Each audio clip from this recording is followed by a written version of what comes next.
Halo, Assalamualaikum warahmatullahi wabarakatuh. Perkenalkan, nama saya Anita S. dengan NIM 2104075100011 dari kelas BC 213. Nah, pada video ini saya akan menjelaskan materi tentang keterampilan dasar di dalam IPS.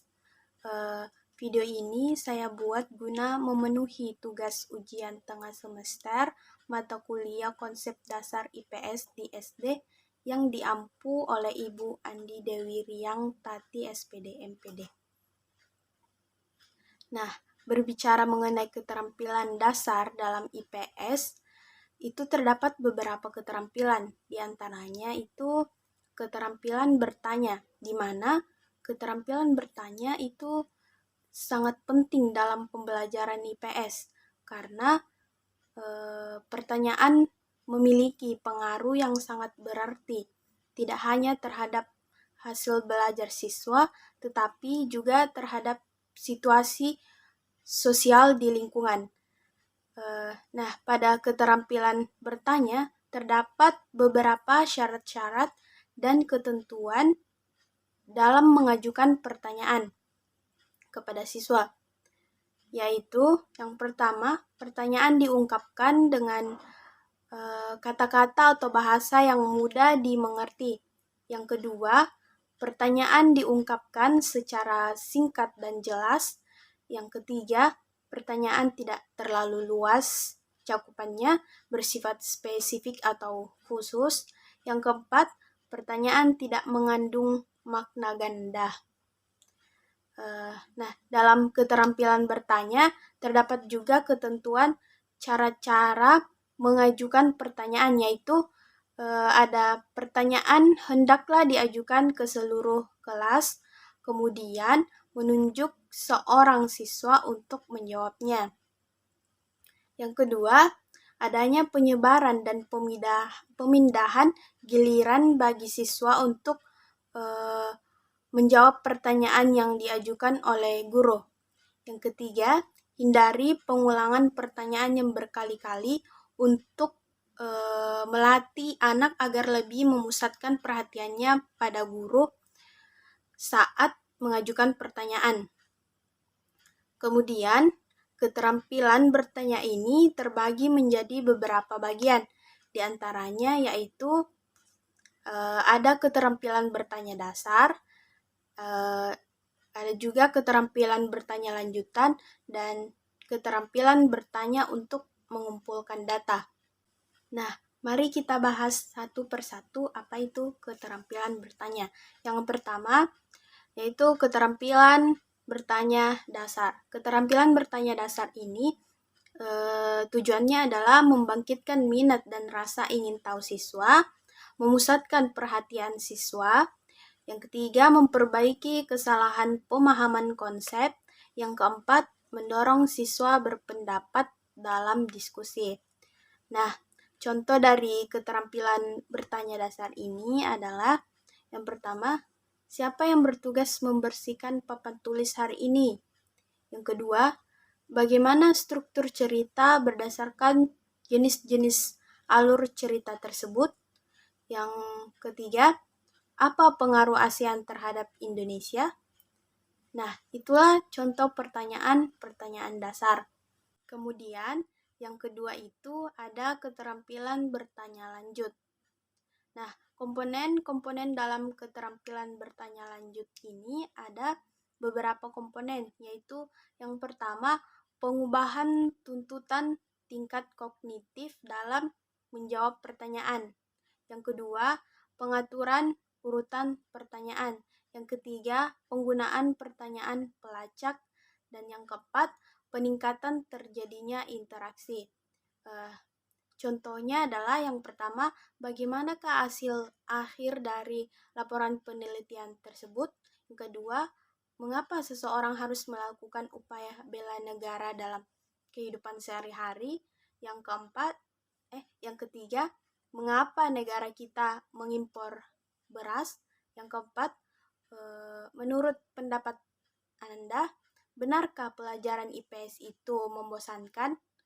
Nah, kita menuntut adanya penggalian jawaban yang diminta kepada siswa dalam kegiatan keterampilan bertanya lanjut. Itulah contoh pertanyaan bertanya lanjut. Selanjutnya yaitu yang ketiga ada keterampilan bertanya untuk mengumpulkan data. Nah, di sini bentuk keterampilan bertanya mengumpulkan data itu bisa berupa wawancara.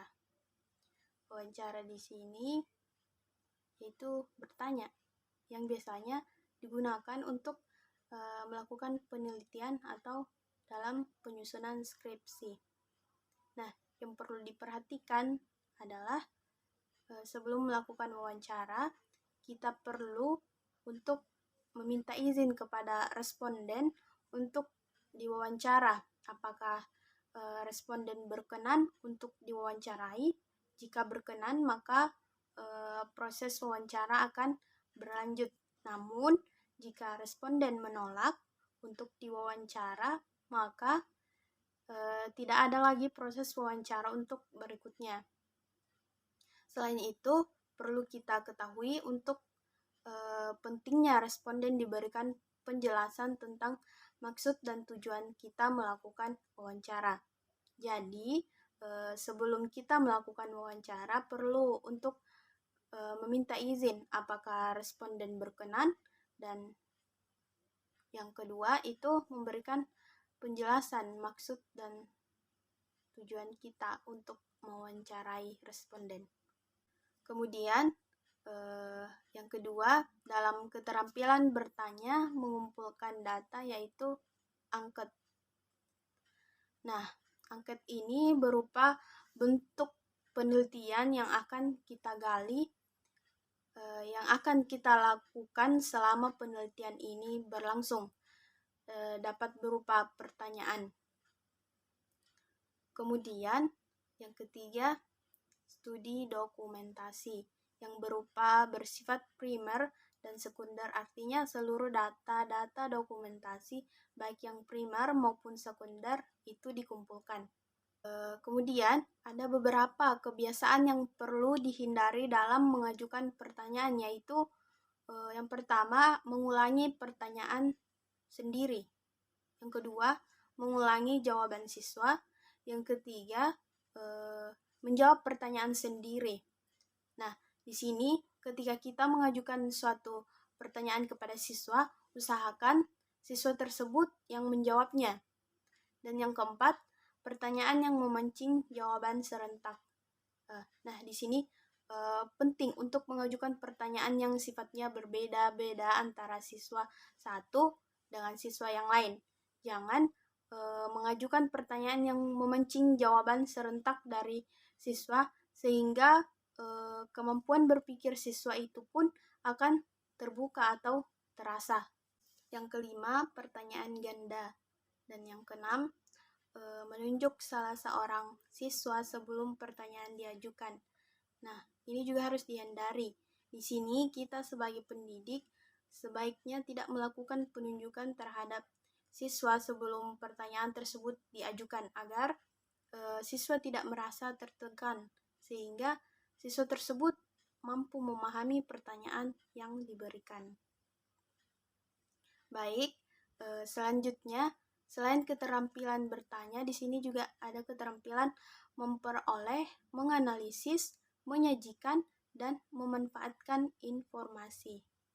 Nah, keterampilan memperoleh informasi dalam pembelajaran IPS sangat penting. Sangat penting mengumpulkan atau memperoleh informasi yang akurat, karena dengan informasi yang diperoleh, memecahkan suatu masalah akan menjadi jauh lebih mudah dan akan lebih cepat. Informasi yang dimaksud dapat diperoleh melalui media massa, buku, artikel, dan kejadian yang langsung dilihat juga merupakan suatu informasi yang bisa diperoleh ataupun dikumpulkan. Selanjutnya, yang kedua, ada keterampilan menganalisis informasi. Nah, tujuan dalam menganalisis informasi ini adalah yang pertama, mengidentifikasi motif. alasan atau sebab dari suatu kejadian. Yang kedua, mempertimbangkan atau menganalisis informasi-informasi agar memperoleh suatu kesimpulan. Yang ketiga, menganalisis suatu kesimpulan atau generalisasi untuk menemukan kejadian yang mendukung atau menolak suatu kesimpulan. Selanjutnya, ada keterampilan menyajikan informasi. Nah, sebagai seorang guru, dalam menyajikan informasi hendaknya memenuhi ketentuan-ketentuan, yaitu yang pertama, penyaji hendaknya berpribadi menarik dan pandai berbicara di depan siswa. Yang kedua, informasi yang disampaikan dikemas secara menarik. Yang ketiga, materi informasi yang disampaikan harus ada keterkaitan dan kepentingan dengan penerima informasi. Yang keempat, informasi yang disampaikan dijadikan dasar penyusunan rencana. Kemudian, selanjutnya, keterampilan memanfaatkan informasi. Nah, setiap informasi yang dimiliki oleh seseorang baru dianggap bermanfaat apabila dia dapat memanfaatkan dan menggunakan informasi tersebut dalam pekerjaannya sehari-hari. Selanjutnya, ada juga keterampilan menyusun dan menguji generalisasi. Nah, kita bahas yang pertama, yaitu keterampilan menyusun generalisasi. Dalam keterampilan menyusun generalisasi, ada beberapa ketentuan tentang generalisasi, yaitu yang pertama, generalisasi merupakan sejumlah konsep yang memiliki keterkaitan makna. Yang kedua, generalisasi adalah pernyataan tentang hubungan di antara konsep.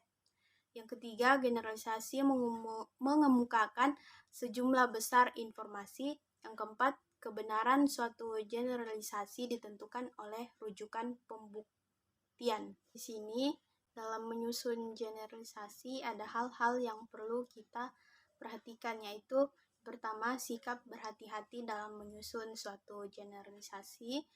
Yang kedua, didukung oleh data yang akurat dan representatif. Yang ketiga, penyusunan dilakukan dengan objektif. Dan yang keempat, jangan tergesa-gesa dalam membuat generalisasi. Selanjutnya, keterampilan menguji generalisasi. Nah, timbul pertanyaan, mengapa kita perlu menguji generalisasi? Ya, karena untuk melihat kebenaran yang dihasilkan oleh generalisasi tersebut. Maksudnya adalah apakah generalisasi yang dihasilkan tersebut cukup kuat dan dapat diterima, makanya kita dapat melakukan pengujian.